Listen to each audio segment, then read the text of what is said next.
It's bigger.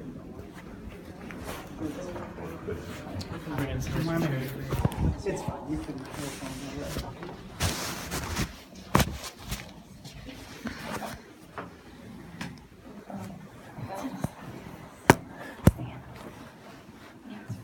Please take seats and we'll figure out Thank you.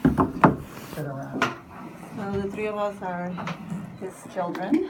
Yes. And it's his cousin who lives with my father and mother, who's at the DI now, undergoing surgery too. Oh, my goodness. Yeah.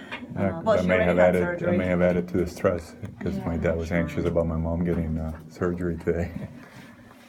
So he called me around 6:30 when I was dropping off my son at the bus stop and said, I'm not feeling well, Yeah. come home. But I called this neighbor who came over and called the ambulance. Não vai nascer. No, yeah. So we need to know so we have no idea what happened. Got it. We'll talk all that through. I'm Dave Moore, I'm one of the cardiologists in our cardiac intensive care unit. I'll be taking care of it. I'm Ben Peterson, the cardiology fellow in the unit. He just walked back from the beginnings that he's had a big heart attack, and it's had a major effect on his heart function. He had a cardiac arrest, actually several cardiac arrests, en route to the hospital and then here in the hospital. He was able to wake up at one point, so was able to interact with us. We took him to our cardiac catheterization procedure, which is where you probably heard that he was. They may have called you just to talk about the procedure. No, you're the first people we're talking to. So, Yeah. and what that is we use catheters to go look at the artery supplying the heart and find out where the blockage is that causing the heart attack.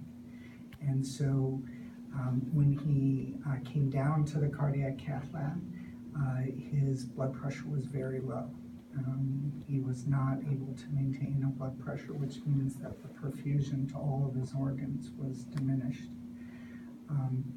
We put in a temporary pump to try and help his heart, and started the procedure to open the arteries. We were able to open up the main artery causing the heart attack, which is a good thing. With that, we would hope to see his blood pressure come right back, but it did not. He continued to have a very low blood pressure, one that would not support life. And because he would have passed away, we put in another pump that is currently there in his leg now, and it's helping to support his heart. But right now, he is dependent on that pump. No. I know this is a lot to hear. So, we're doing everything that we can to help him. Right now, with the pump, he's stabilized, and that gives us some time to work to try and make him better. But this is a very grave condition. No! What could have caused this? You know, all of us who live in the United States end up developing risk factors for development of cholesterol blockages in the arteries, and sometimes we don't even recognize it until the first manifestation is a heart attack. And so, right now, we're still reassessing everything. I think we're sort of starting a next phase of his care in the cardiac intensive care unit. Now that the procedure to open up the artery has been done, and that gives his heart the best chance possible to recover. But it is possible that there's enough damage that it won't be able to recover. No. No.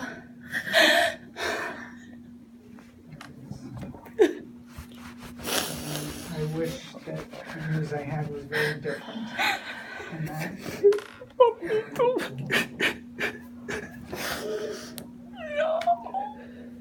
wish it were.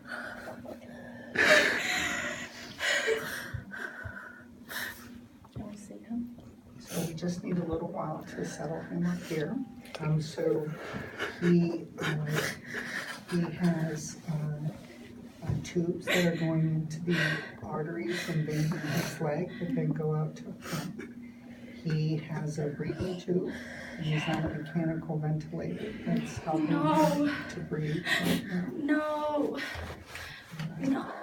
No, this is not happening.